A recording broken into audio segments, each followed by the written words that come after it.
Selamat pagi saudaraku seiman dalam Kristus, salam sehat dan sukacita untuk kita semua. Marilah kita siapkan hati dan pikiran kita untuk mendengarkan firman Tuhan. Tuhan beserta kita sekarang dan selama-lamanya. Inilah Injil Yesus Kristus menurut Matius bab 9 ayat 1 sampai 8. Dimuliakanlah Tuhan. Orang lumpuh disembuhkan. Sesudah itu naiklah Yesus ke dalam perahu lalu menyeberang. Kemudian sampailah ia ke kotanya sendiri. Maka dibawalah orang kepadanya seorang lumpuh yang terbaring di tempat tidurnya. Ketika Yesus melihat iman mereka, berkatalah ia kepada orang lumpuh itu, "Percayalah hai anakku, dosamu sudah diampuni." Maka berkatalah beberapa ahli Taurat dalam hatinya, "Ia menghujat Allah." Tetapi Yesus mengetahui pikiran mereka, lalu berkata, "Mengapa kamu memikirkan hal-hal yang jahat di dalam hatimu? Manakah lebih mudah mengatakan, dosamu sudah diampuni, atau mengatakan, bangunlah dan berjalanlah? Tetapi supaya kamu tahu bahwa di dunia ini anak manusia berkuasa mengampuni dosa." Lalu berkatalah ia kepada orang lumpuh itu, "Bangunlah, angkatlah tempat tidurmu dan pulanglah ke rumahmu." Dan orang itu pun bangun lalu pulang. Maka mereka, orang banyak yang melihat hal itu, takut, lalu memuliakan Allah yang telah memberikan kuasa sedemikian itu kepada manusia. Demikianlah Injil Tuhan, terpujilah Kristus. Selamat pagi saudaraku seiman dalam Kristus. Pada Injil hari ini melanjutkan pernyataan tentang kuasa Yesus yang sedang ditonjolkan oleh Matius. Bagian ini mengisahkan tentang kuasa Yesus Kristus untuk mengampuni dosa.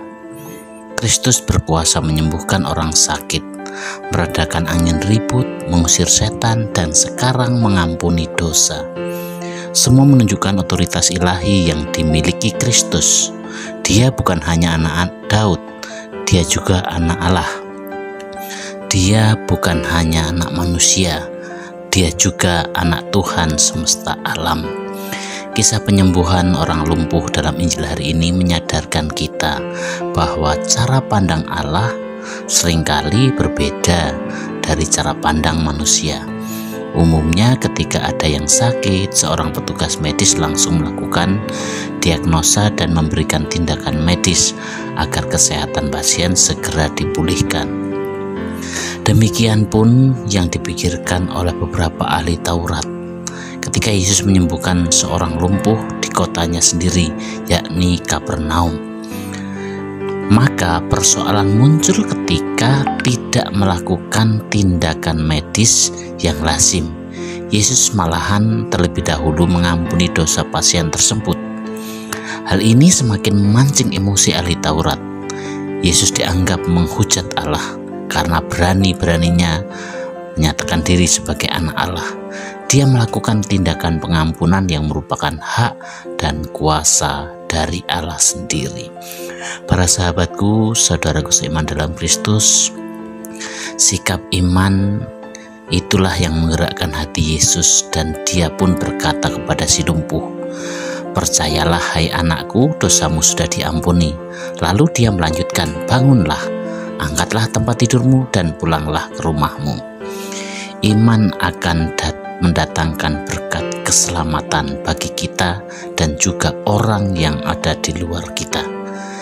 Iman dan berkat keselamatan yaitu pengampunan dan penyembuhan. Kita beriman secara personal dan secara pribadi pula kita mempertanggungjawabkan iman tersebut. Iman personal tersebut menghasilkan buahnya bagi kehidupan sosial, kehidupan bersama.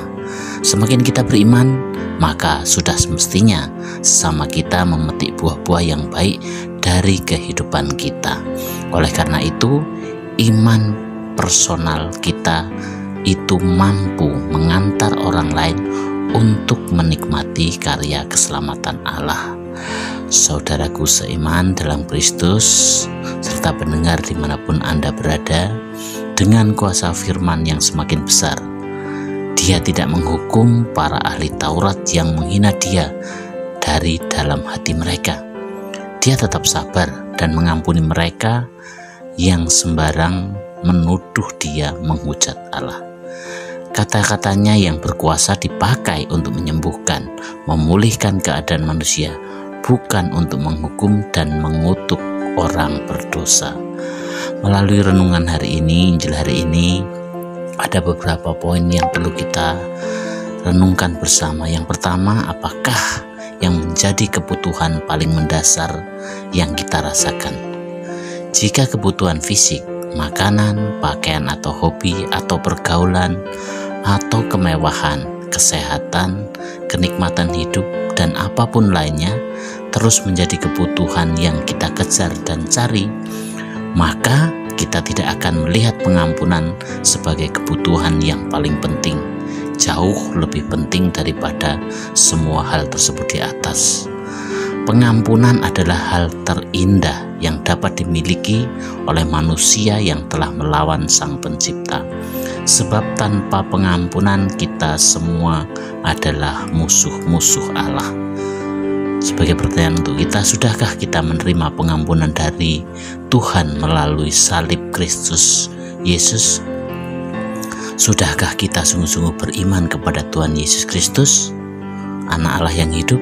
Jika ya, maka kebutuhan yang paling utama adalah pengampunan dosa yang telah kita dapatkan.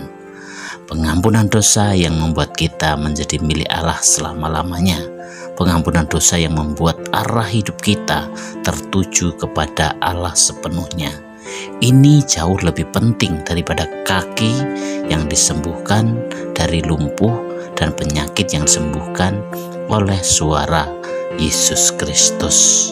Yang kedua adalah yang menjadi bahan renungan kita adalah kepicikan para ahli Taurat.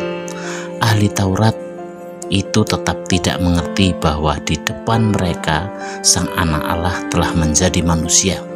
Mereka juga terus-menerus gagal mengoreksi dirinya sendiri, sehingga mereka hidup dengan pembenaran diri yang sangat sempit dan kaku. Mereka tidak sadar ketika Tuhan sendiri telah datang di tengah-tengah mereka. Mereka tidak merasa perlu diajar oleh siapapun yang lain. Mereka menggerutu, tidak menerima hal yang terbaik dari Kristus, tanpa pernah memikirkan apakah tanda ajaib itu merupakan tanda yang menguatkan fakta bahwa Dia adalah Anak Allah dan juga sebagai anak Daud. Adakah kita mengeraskan hati dan menolak Kristus sama seperti ahli Taurat? Sadarkah kita bahwa semua hal yang perlu diberitakan kepada kita tentang siapakah Kristus sudah diberitakan, baik melalui mimbar, buku-buku yang baik, pelayanan dari pelayan Tuhan yang setia, pastor, para pendeta, para guru, katekis, siapa yang terus ragu-ragu dan tidak mau melangkahkan kaki mengikuti Yesus adalah orang yang sangat kasihan. Yang ketiga adalah kuasa Kristus yang demikian besar, seluruhnya dipakai untuk membangun orang lain, bukan untuk menghukum mereka, menghina mereka, atau mengutuk mereka. Tuhan Yesus membangun orang lain dengan kata-katanya. Dia menyembuhkan mereka, mengusir setan, memberikan kepada mereka pelepasan dari penderitaan. Bagaimana dengan mulut kita? Apakah setiap kata yang keluar adalah untuk membangun orang lain, atau justru untuk menghancurkan nama orang lain melalui gosip, hoaks, menghina orang lain, mengutuk, menghakimi dengan tidak adil?